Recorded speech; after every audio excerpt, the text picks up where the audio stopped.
यहाँ एक सुंदर कहानी है जिन अप्सरा का प्रेम। घने हरे भरे जंगल के बीच एक प्राचीन और शांत सरोवर था। इसकी सतह पर कमल के फूल तैरते थे और चारों ओर ऊंचे ऊंचे वृक्षों की शाखाएं झुकी हुई थीं, जो उसे एक रहस्यमय आवरण प्रदान करती थीं। इसी सरोवर में एक अत्यंत रूपवती अप्सरा, जिसका नाम वन्या था, प्रतिदिन स्नान करने आती थी। उसके केश काले मेघों जैसे थे और उसकी त्वचा चांदनी सी उज्ज्वल। उसकी आंखों में तारों सी चमक थी और उसके होंठ कमल की पंखुड़ियों जैसे कोमल। एक दिन जब वन्या सरोवर के शीतल जल में डुबकी लगा रही थी, तभी पास के आश्रम से एक युवा और तेजस्वी ऋषि, जिसका नाम आर्य था, उसी सरोवर की ओर आ रहा था। वह अपनी दैनिक संध्या वंदना और स्नान के लिए आ रहा था। उसके चेहरे पर शांति और ज्ञान का तेज था और उसकी आंखें गहन चिंतन से भरी थीं।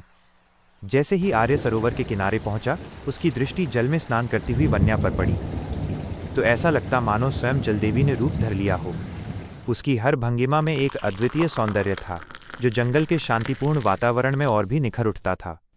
पक्षी उसके गीत सुनते और हिरण पास आकर उसे निहारते थे। वो अपलक उसे देखता रह गया।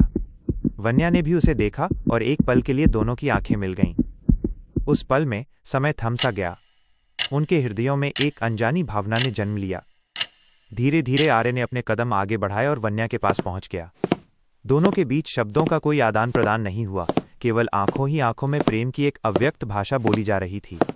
सरोवर का शांत वातावरण, मंद मंद बहती वायु और पक्षियों का कलरव, सब उनके मिलन के साक्षी बन रहे थे।